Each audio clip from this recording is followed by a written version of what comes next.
Greetings, everyone, and welcome to Civil War! God damn it, Mike! It's not the fucking show! Oh. How many times? Wait, hold on. You're right. Eamon. Turn off the Iron Man hand. I'm sorry. I don't want to talk about this show, Eamon. I want to talk about it. I know we're doing the Midweek War, but we're doing Impact. I know.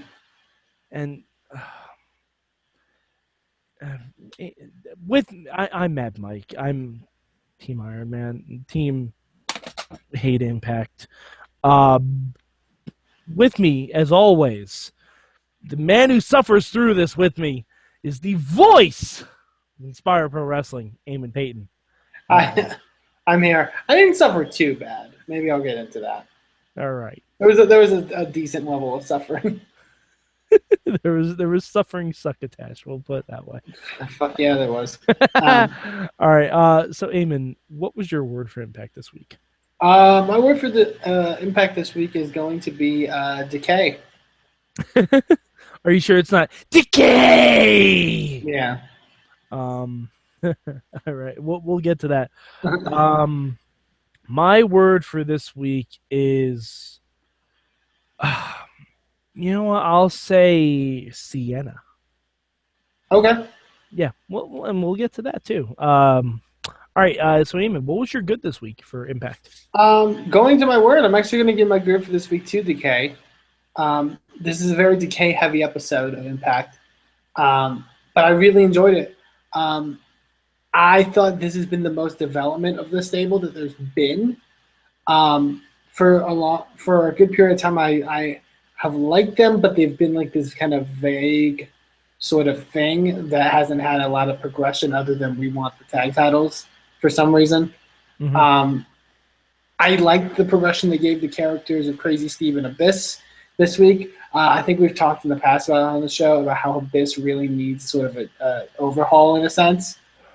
And I really like what they did with him here. I love, obviously you kind of have to suspend disbelief and sort of believe in supernatural whatever. But thanks to Rosemary's green spit or whatever, Crazy Steve can now speak. All right, now I want that. Haven't we heard him talk before? I think we've. Because I thought we did. I don't think so, actually. When they did the Jimmy Havoc stuff, he definitely spoke. No, he didn't He didn't speak during that. He's only like vaguely grunted before. I was like, I didn't go back and check because it's Impact. I'm not going to do that level of research. I may do it before the Mayhem show this week, but I could have swore we heard him talk about it. I don't think so.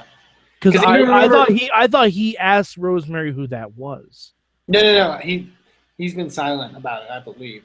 I'll check by the tapes, but I believe he's been silent. And even think back to even when they were doing like the World Title Series and they were doing those roundtable interviews, all he would do is like honk his horn or whatever. Like oh yeah, well I knew that. Like when he was like in the menagerie and everything, I know he didn't talk then.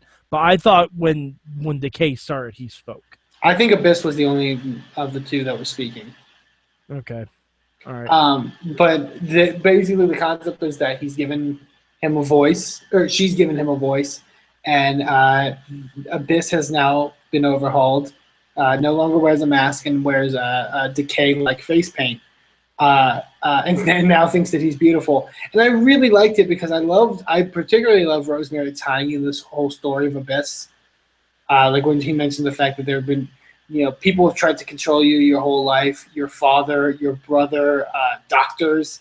Like it really did like almost kind of encapsulate the whole Abyss story, which I think for the most part has been disjointed for a long time in TNA.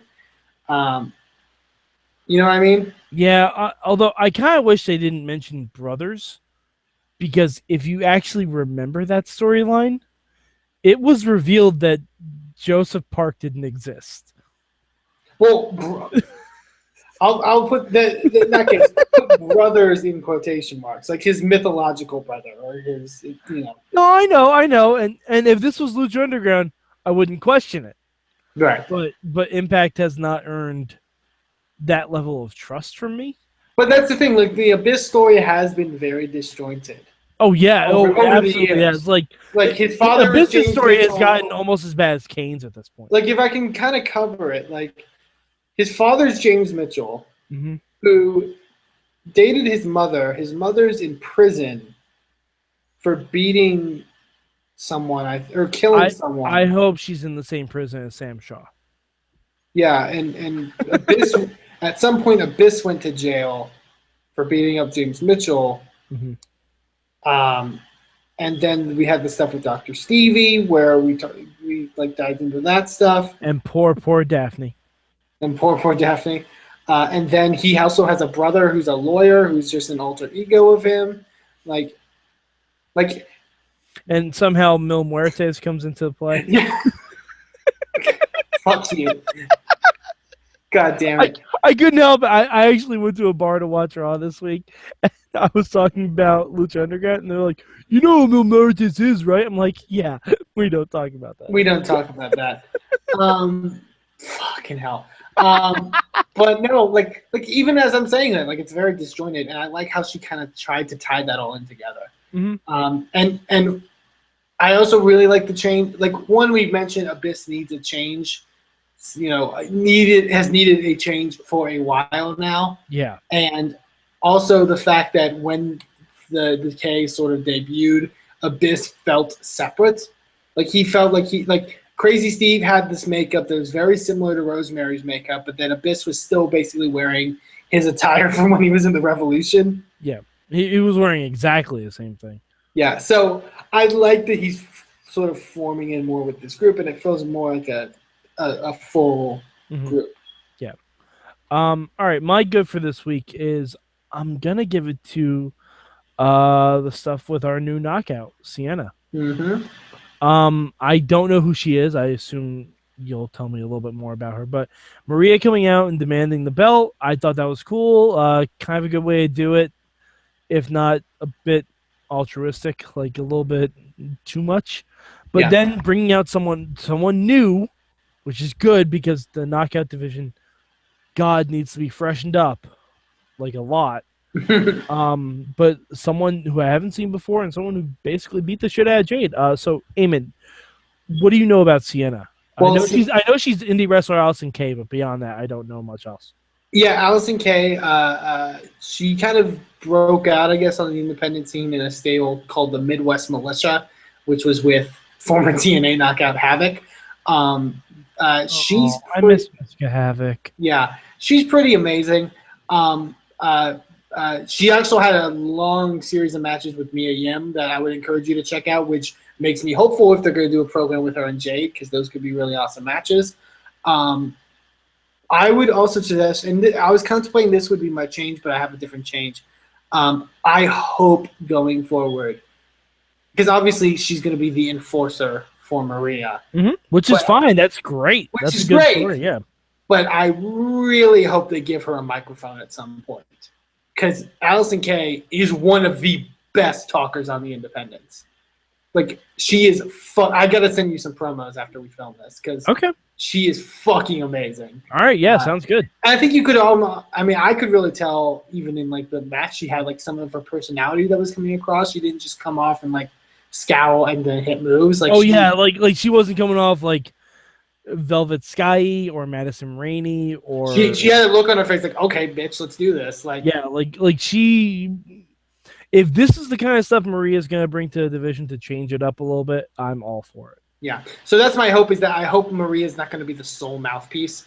I really hope at some point they give Allison Kay a microphone, because she will get herself over immediately. I'm sure they will at some point. If they gave Marty and Jade mic time, they're gonna give her mic time too. Yeah, I hope so. All right, so what will be your bad this week, Eamon? My bad for this week is he's going to go to the King of the Mountain match. I forgot that happened. I forgot to write it in the run sheet. I read a review, I can't remember where, about this show, where he mentioned a very good point of the fact that these matches just don't fucking work on Impact. Nope. Where you have a time frame that you have to keep to. The King of the Mountain match shouldn't be 10 minutes long. Dummy, yeah. Fucking hell. No, I didn't really like it. Mainly because it shows a big problem I have with TNA and the fact that everyone looks the same. And you know the thing is, it could work on Impact, I think. I think it could. But the thing is, especially with a match like this, you can't just have 4 random people in the match. Yeah. There needs to be some kind of reason for it. Because it's not like we've established a thing where the King of the Mountain match has to only be defended in King of the Mountain matches. Yeah, it's Bram sometimes didn't win his in a King of. It's sometimes defended in King of the Mountain, and sometimes it's not. Yeah, and I think most of the title changes have happened in non-King of the Mountain matches. I know they only do King of the Mountain if you know someone's retaining. Yeah, but you can't just throw in 4 random guys. You can't do it. Hey, their roster is not big enough to do that. Yeah. 2, you ended up putting the guy with the King of the Mountain briefcase in your match. That's fair. Which, why does he even need that briefcase if he's just going to get a shot at it without earning it? Well, that's my problem with, and I mentioned this when we did Feast or Fire. Mm-hmm. Why would you take a risk like that? Because in TNA, everyone gets title shots pretty regularly. Yeah. You know what I mean? Like when they, I'm thinking back to when Edge had the first Money in the Bank. They did the Gold Rush tournament. Mm-hmm. And Edge was put in the Gold Rush tournament. And I'm like, why is Edge being put in there? But Edge wanted to earn that shot at the world title so that he could essentially have 2 cracks at it once if he wanted. There was nothing like that here. Eli Drake that was the thing that was implied but was never fully established. Yeah. Eli Drake was literally just thrown in there because they don't have a big roster. Yeah. Their roster's maybe 20 people. Also, when the big move in the match that you're trying to sell is the big move in the match is Bram doing a missile drop kick to a ladder. It's like, we've never seen Bram do that. Yeah, but that's like the second move you do in every ladder match. Mm-hmm. Also, is Bram a face? I guess. I don't know. I also really don't like I realized another thing. One, the match is fucking convoluted in case you haven't seen it before. Oh, God. Their match is it's a reverse ladder match. But also, you have to pin people, and there's a shark cage, and there's a lot of things going on. But there's actually a worse part of that match that I realized watching it was that, so Earl Hebner's holding the championship to start the match. So when you get a pinfall and you're qualified to hang the belt, you have to go grab the belt from Earl and hang it. But if you lose possession of it and somebody attacks you, which will happen in a ladder match, Earl Hebner has to walk around, grab the belt, and bring it back to his position, which is so fucking stupid. Mm-hmm. Yeah, there's a lot of it. There's a lot of the King of the Mountain match that just doesn't work. Yeah, because honestly, they have it takes out all the drama. If somebody hits a big move and it can hang it out out of nowhere, that takes it all out. Because if you hit a big move, you have to leave the ring, grab the belt, come back in, climb a fucking ladder, and hang it. Not to mention, you have to have pinned someone. If you're there's no reason for anyone to go to a ladder in the first minute of the match because none of you are eligible. None of you can win the match. That's the other problem with this one was there was 2 pins in this match. I think Bram and Eli were the only ones eligible. Yep. Basically, I don't even remember who the other people. I know Jesse was in it. Jesse got it. Andrew Everett was there. You wouldn't have fucking known. Yeah. And Eddie Edwards. Oh right. Again, my point exactly about everyone in TNA fucking looks alike. I don't even know. I don't know why that belt exists. You could have had just that belt go away when Eric Young did, and no one would have missed it. You brought that belt back because Jeff Jarrett was trying to put over Global Force Wrestling, and you could have done away with it. Like someone could have found it in the trash 8 months from now, and it would have been fine. Like, well, my thing is also, I can understand the point of wanting to have some kind of mid-card title, but the fact that your roster is so small. Yeah, exactly. They don't need it. They don't need it. Not that, and plus, you have a mid-card title. It's the X Division Championship. Oh, that's not even mid-card. No, but that's like 1998 WWF light heavyweight title. Like, let's put you on. Yeah, I mean, it is now, nobody but fucking cares. It is now, but you could just put it back to where it was. Like, it's not about weight limits; it's about no limits, and you could have Destination X, and someone cashed it in for a world title shot again. Yeah, well, like that's literally what you can do with it again, and they just also who is the X Division champion now? Trevor Lee, of course. Okay, I see. The one that looks a lot like Andrew Everett. Oh, that guy, the white guy with the beard, right? Yeah, that narrows it down. That narrows it down. TNA. But yeah, fuck that match. Whatever. All right, my bad this week. We need Eamon. So let me get this straight. Mike Bennett. What is Mike Bennett? He's some kind of miracle. Apparently. Last week, Mike Bennett ends probably the best thing TNA had going, Ethan Carr's unpinned, unsubmitted streak. This week is when you should be following up on that. And you should be saying, hey, guys, Mike Bennett has done something Sting could not do. Bully Ray could not do. Kurt Angle could not do. Rockstar Spud could not do. Matt Hardy and Jeff Hardy could not do. Yet they make him lose. That's fair. In fairness, they did mention twice. In fairness, yeah, he lost twice, and he was like the third most important in a main event. He was the fourth. He was the fourth because guess who the referee was? The world fucking champion. What is with Dixie Carter? You said it on Twitter, I think. What is with Dixie Carter's affinity of putting wrestlers in referee roles because she thinks it makes it fair? It doesn't make it fair. It actually makes it the opposite of fair. It literally makes it unfair. It literally, that is the entire problem with TNA. That is the entire, because Dixie Carter does not understand wrestling. It does not understand the way wrestling works. Like, when you make someone a special referee, that person is going to have influences as to who they want to win, who they don't want to win. That makes it inherently unfair, especially when, at times, the special referee is related to one of the combatants. Yeah. But who would ever do that? I also really but that's the thing, like, the opening promo really pissed me off because it's like Mike Bennett being like you said, selling the fact that I've done something that so many other people haven't been able to do.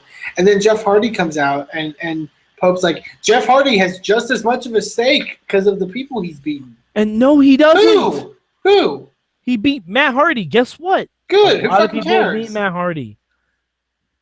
Like, who fucking cares? And, all right, I don't remember this. When Bennett and Galloway had a match, did Bennett win that? I thought Drew did. He did. Okay. I can't remember if he won the singles match. I remember that they had a mixed tag with them. Yeah, the mixed tag. I know Bennett and Maria won. I thought he lost the. No, I think he beat Galloway actually because I remember it was in like a tights thing or something. Like, it was one of those kind of things. Okay. I'm pretty sure. Oh yeah, okay, yeah, it was. It was a roll up with a distraction. Okay. Yeah. Yeah, I just looked it up quick. All right, but I mean, TNA doesn't know what they're doing with Mike Bennett. Like, it's fine if you want to do Lashley versus Drew. That's fine, but do not run the angle with Bennett concurrently. Yeah. Have them end at the same time. That way, when Drew beats Lashley and when Bennett beats EC3, boom, you have Drew Bennett right there. Yeah. But now Bennett's in a fucking holding pattern, and it's killing any momentum he has because, God bless him, he's really not good at promos. I mean, I know what they're trying to get over with this, but it is not working. It's not working. With a gimmick like that, you need to push him to the top right away. You can't have him lose to Jeff Hardy or even have a DQ finish with Jeff Hardy. And you can't have him lose in a triple threat match. Yeah. No, I agree. It's what are they going to do? Give EC3 his win back beforehand? That's not how wrestling works. That's not how wrestling works. That's half of WWE's problem is 50-50 booking like that. And TNA should not follow suit in that. Mike Bennett should be gearing up for a world title match right now and staying on the sidelines because no one do you want to see Lashley versus Drew Galloway? I don't really want to see a lot of this.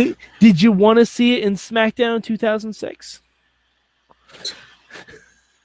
I don't know, maybe. Yeah, Drew McIntyre versus Bobby Lashley. At least they would do it in a wrestling ring, not in a fucking gym or whatever the fuck they did in that opener. Oh, yeah. All right. I don't even remember if that was my good or my bad. I think that was your bad. That was my bad. All right, Eamon, what was your change this week? My change for this week is something I noticed in the fucking hate TNA production. They had that segment with Galloway and Lashley at the gym or whatever, and then they transitioned to Josh kind of introing the show and showing clips of the crowd and stuff like that, being like, yeah, TNA. And it pissed me off so fucking much. Because there's shot that clearly all the shots are different from different places, different venues. There were some shots where you could see the old fucking background. The old fucking Thunder background that they don't have anymore. Oh my god! They had there were clearly the fucking London shows. Oh my god! Well, all right. I'm sorry if you just heard my TV. I did not notice that. I'm going to hit my impact on my DVR right now. It's literally shot from 10 different fucking shows. None of the shots are from the same show. Oh my god! None of the shots are from the same building. That's amazing. Why would you do that? Why on earth would you do that? I know I've noticed it before where they'll have fans on the hard camera that are from different shows. But I've never noticed in the pan shots like that where they do it. You can see the back watch the background. It's clearly not the stuff that they have now. It's really fucking bad. All right. Okay. There's one shot. Oh man. Oh my god, I see what you mean. It's literally yeah, I see exactly what you mean. This is definitely all different. Oh my god, yeah. I'm telling you, one of oh my god! Suddenly, a section of the crowd is British. Yeah. Oh my god, that's amazing. It's a super of crowd shots. You might as well put in the crowd shots that you took in fucking 2007 because it's just that much fucking. Oh, I hope. Eamon, I hope they do that because then the hot redhead will be there again. Oh no! All right, this is going old school. When I used to actually write a report for TNA instead of doing one of these things, there used to be this girl in the front of the. You know what? That's my change for this week. Bring back the hot redhead who, for some reason, loved Impact. That's not my change. But literally that's something I noticed. Just a minor ounce of paying attention. That's hilarious. So, oh my god, fuck TNA. All right, but my real change has to do with that opening segment in the gym. Okay, I thought it was fine. I thought it was kind of cool. It made it feel like it was something different, which is good because anything outside of the Impact Zone that isn't Mickie James getting pushed in front of a train, I'm okay with. The only thing I would change about it is Lashley threw Drew in an octagon, right? Lashley, big MMA guy, locked the cage, and then Drew beat him. No! It's not how you do this! And then everyone pulled off Drew. Yeah, everyone pulled off Drew. I'm like, Lashley was the aggressor! No, you have Lashley lock on an armbar or something and look like he's about to tear Drew's arm off, and then you have everyone pull Lashley off of Drew. Yeah. Drew was the one who was jumped. He should not be be on top at the end of this. This is Lashley's cage. Like, this is his world. You have completely made Lashley look like shit. Like, he shouldn't be on top even if they didn't do it in the part of the cage. Like, if it's a sneak attack from Lashley, he should be the one on top. He should be walking away with Drew going like, I'll fight you, Lashley, and like crawling towards him. Like that. Oh, God. Or something. Like something to build sympathy to Drew. Like, that's how fucking heel. That's just basic heel babyface stuff. Like, but yeah, that was my biggest problem. As soon as I saw like Drew being the one held back, I'm like, wait, what? That doesn't make any sense. It made no sense at all. Alrighty, so did we miss anything from Impact? I don't think so. I think we pretty much covered it all. Oh no, Eamon, we missed one thing. What? We missed the interview with Matt Hardy. What was that? Oh, I think I know what it is, and I don't think we're gonna like it. Eamon, do you remember Cold Blood Matt Hardy? Barely. Where he used a submission called the Ice Pick. Jesus Christ. Either that, or we're gonna get like the Matt Hardy version of Willow.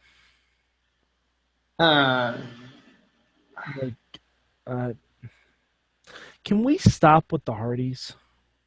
Can we just stop? Can like they are weighing down TNA so much. Can we just let them go back to WWE, get a Legends deal, have one match, put over the New Day or American Alpha or whoever, go in the Hall of Fame and be on their merry way so we can have them do retrospectives with Edge and Christian for the rest of their lives. Like that's really in fairness, I would prefer just to not see Matt Hardy like ever again. But what about Christian doing Matt Hardy? What about that? That's fair. That's fine. Christian pretending to be Matt Hardy on the Edge and Christian show is a better Matt Hardy than Matt Hardy in TNA. God. And Edge's Jeff Hardy impression is spot on. Spot on. This is the second time I reference it. Watch the Edge and Christian show. And don't watch Impact. Don't watch it. Listen to us talk about it. No, don't watch it. If we tell you if there's some good, listen to our good. Watch that. Oh, that's fair. That's fair. Yeah. You don't have to watch this whole show. No, God, no. I wouldn't recommend it. If you're gonna sit down in front of something for 2 hours and waste your life, guess what I'm gonna recommend? God fucking damn it. Civil War. But no, honestly, like most of their stuff's on YouTube and it's in big enough chunks to where you can get the good gist of it without even watching the show. Absolutely. So just watch the parts that are good. Yeah, watch the parts we say are good. If you hear something that you think might sound interesting in the other parts, we can't vouch for those, but hey, whatever floats your boat. But yeah, I never want to see Matt Hardy again, and it sounds like we're gonna. What if we don't? What if it's just the end of it? I mean, and the fucked up thing is neither of them actually said I quit. Yeah. Like, they didn't even say no mas. No mas means no mas. All right, so Eamon, where did you rank Impact this week? Okay, so I know we just went on this whole like shitstorm rant about TNA, but I actually ranked it number 3 this week. Okay. I was actually at points debating ranking it number 2 because I mentioned it on the NXT show that I didn't like the main event on NXT, but now that I think about it, I didn't like the main event on Impact either. I liked the Decay stuff, as I mentioned. The Knockout stuff was good. But yeah, I give it a solid number 3. Okay. TNA, don't get too cocky. Ring of Honor was just kind of shit this week. Yeah, and also we didn't mention it. Poor James Storm. All his friends are leaving to go to a different part of Florida. It's like James Storm heard that everyone was going to go to a theme park, and everyone was going to Disney, but he thought they meant Universal. Aww. He's just there riding. That's the worst. Universal is the worst choice ever. Universal is to TNA what Disney is to WWE. Hey! Universal has Harry Potter World. Let's not. Yeah, speak, but let's not speak ill. Other than that, Universal and plus, is shit. if they still have the Popeye Land, you might get to meet TNA superstar Claire Lynch. Yeah, I was gonna say, you know what also has Universal? TNA. That's my point. That's a fair point. For me this week, TNA is going to be number 4. And I want to qualify this by saying TNA was better than Camp WWE, but worse than the Edge and Christian show because I wasn't able to watch Ring of Honor because I was seeing Civil War. And I didn't think I'd be doing the midweek war this week. But yeah, so TNA is a solid number 4, right behind the Edge and Christian show. But is that ahead of the cartoon show with Vince McMahon saying shit. Yeah. A lot. All right, so Eamon, where can the good people of the internet find you? Twitter, @Aim2Please. Also, Twitter, @InspireProRaz. Those are the places you can find stuff that I'm doing, so go check that out. Excellent. You can find me at MadMike4883 on the Twitter machine. Also, go to our Facebook group. If you like TNA for some reason, tell us. There are people who tweet at me all the time when I do my live tweet of Impact that I'm being unbiased. I don't think I am. I have an opinion. It's not biased. No one's paying me to say bad things about TNA. Tell me why I'm wrong. I'll tell you why I think you're wrong. It'll be a fun discussion. But yeah, you can also email us at goodtimes@wrestlingmayhemshow.com. We will read emails on this show. We've never gotten any for this show, but we will fucking read them because we respect our fans' opinions most of the time. All right, so for Eamon Paton, I'm Mad Mike, and this has been your Midweek War!